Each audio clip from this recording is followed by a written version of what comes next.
Lundi 17 mars 2025, mesdames et messieurs, vous faites bien d'être sur AC2 Télévision. Bonjour et bienvenue dans votre journal. Voici les titres. L'ancien président de l'Assemblée nationale, Adrien Mbedi, était chez Boni Yayi hier. Les deux personnalités ont abordé plusieurs sujets d'actualité nationale. En sport, les Amazones du Bénin sont venus à bout des léopards de la RDC. C'était hier, lors du match retour du deuxième tour des éliminatoires de la Coupe du Monde féminine U17. En Inter, la lutte contre le VIH-Sida est menacée par des mesures prises par Donald Trump. Les détails, c'est juste après ceci. L'ancien occupant de la Marina Boni Yayi et l'ex-président de l'Assemblée nationale Adrien Mbedi ont eu un tête-à-tête ce dimanche 16 mars 2025 au menu des échanges qui ont eu lieu à la résidence de l'ancien chef d'État béninois, la question de la situation sécuritaire au nord du pays, des élections générales de 2026 et bien d'autres sujets d'actualité. Au cours de ces échanges qui ont duré près de 2 heures, les deux personnalités politiques ont également souligné l'urgence de renforcer les échanges entre les anciens responsables des institutions de la République. 3 mois, c'est le délai que donne la loi sur la chefferie traditionnelle aux rois et chefs coutumiers pour déserter les partis politiques. Il leur est désormais exigé une neutralité en vue de la bonne exécution de leur mission. Plus de détails sur cet aspect de la loi avec Kenneth Eganwi. La loi numéro 2025-09 portant cadre juridique de la chefferie traditionnelle en République du Bénin est adoptée par l'Assemblée nationale le jeudi 13 mars dernier. En dehors des critères d'accession au trône et des domaines de compétence des rois et chefs traditionnels, cette loi prévoit aussi une neutralité totale qui permettrait aux concernés de bien exercer leurs fonctions. Tous devront déserter les formations politiques pour se consacrer essentiellement à leurs charges traditionnelles. Et c'est l'article 46 de la nouvelle loi qui consacre cela. Les rois, chefs supérieurs et chefs coutumiers qui sont membres d'un parti politique disposent de 3 mois dès l'entrée en vigueur de la loi pour déposer leur démission. Dans le cas contraire, ils devront renoncer à la chefferie traditionnelle. Toutefois, ceux qui ont des mandats électifs en cours au plan national ou local peuvent les conserver jusqu'à leur expiration. Au regard de la nouvelle loi adoptée, la fonction des chefferies traditionnelles au Bénin devrait se limiter principalement à garantir et préserver les us et coutumes positifs. Les rois et chefs traditionnels doivent aussi contribuer à la vulgarisation des tests de la République et collaborer avec les pouvoirs publics pour la sécurité et le bien-être des populations vivant sur leur espace. Les résultats des prévisions saisonnières de la grande saison des pluies au sud du Bénin sont connus.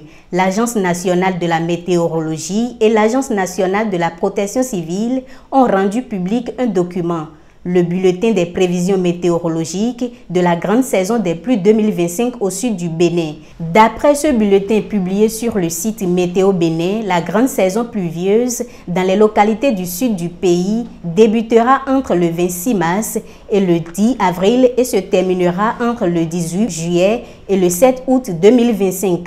En ce qui concerne les séquences de saison sèche, durant cette période, elles seront plus longues en début de saison au sud du pays, soit entre 8 et 11 jours. Ces séquences sèches devraient également se faire sentir en fin de saison dans la plupart des localités de la zone sud, prévient le document. La salle bleue du Centre de documentation et d'information juridique de la Cour d'appel de Cotonou a accueilli un atelier de formation sur la conduite de plaidoyer portant sur l'intelligence artificielle. Pendant 2 jours, journalistes et acteurs de la société civile ont échangé grâce à une initiative du Forum sur l'information et la démocratie en partenariat avec l'ONG Alcré. Les détails dans ce reportage de Raouf Tosno et Jacob Avossetien.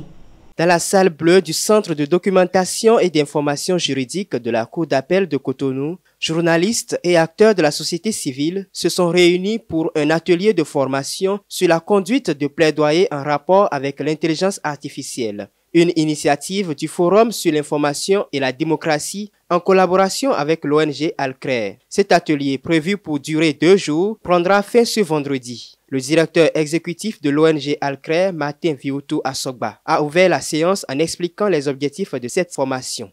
Le présent atelier de formation au profit des acteurs de la société civile et des médias sur le plaidoyer portant sur l'intelligence artificielle fait suite à un séminaire tenu le 28 novembre 2024 dont l'objectif est de renforcer les capacités des acteurs étatiques et non étatiques sur les défis et les enjeux de l'intelligence artificielle au Bénin. Pour animer cette session, le docteur Wenceslas Maossi, maître assistant des universités du CAMES en sciences de l'information et de la communication, est le consultant choisi par Alcrer. Selon lui, il est crucial d'amener les autorités à reconnaître la nécessité de faire de l'IA un bien public précieux pour le développement du Bénin. Au Bénin, l'exercice est possible grâce à vous médias, grâce à la société civile, grâce aux autres acteurs qui sont concernés par l'intelligence artificielle, et de réfléchir ensemble à la fin de cet atelier une démarche de plaidoyer qui permettrait réellement à ce que les décideurs puissent être imprégnés et comprendre l'enjeu, et que l'opinion publique aussi nous appuie dans le sens que l'IA devienne un bien public au Bénin. Grâce à une pédagogie active et interactive, les participants ont acquis des outils essentiels pour mener un plaidoyer efficace et sensibiliser les décideurs sur les enjeux liés à l'intelligence artificielle. Avec cet atelier, nous sommes en train d'apprendre que c'est un outil très important. C'est un outil qui doit être mis à la disposition du public, qui sert à véhiculer des informations, mais des informations bonnes, constructives, qui ne doivent pas nous conduire à la dérive. Cette formation permet de s'approprier les thèmes liés au plaidoyer relatif à la rédaction des documents en faveur de l'IA en tant qu'outil de développement au Bénin. Créé en novembre 2019 par 11 organisations de la société civile et du monde académique, le Forum sur l'information et la démocratie œuvre pour la promotion de principes démocratiques dans l'espace global de l'information et de la communication. En sport, nouvel exploit des Amazones du Bénin à Kinshasa hier, elles se sont imposées face à l'équipe de la RDC sur un score sans appel de 3-0 lors du match retour du deuxième tour des éliminatoires de la Coupe du Monde féminine U17. Mission accomplie, elles décrochent leur ticket pour le troisième et dernier tour. Prochain défi pour les jeunes béninoises, la Zambie qui s'est imposée face à la Tanzanie avec un score cumulé de 4-0. L'aventure continue.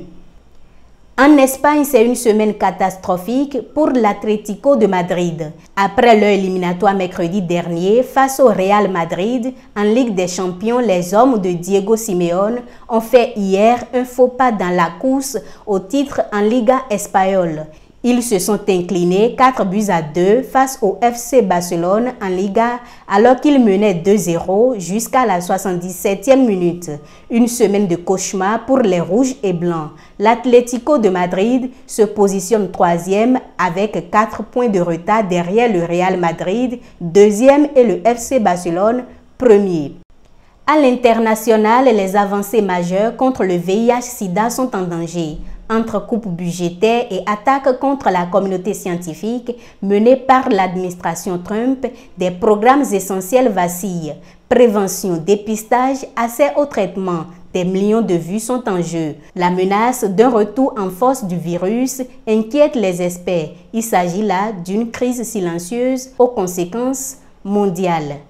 C'est la fin de cette édition du journal. Merci de nous avoir suivis. Retrouvez en direct sur AC2 Télévision la grande édition du journal tous les jours à 13h, 16h, 20h, 23h, 3h et à 7h du matin. Vous pouvez également la voir en publication sur notre site internet ac2tv.bj et sur tous nos canaux digitaux. À très bientôt sur AC2 TV.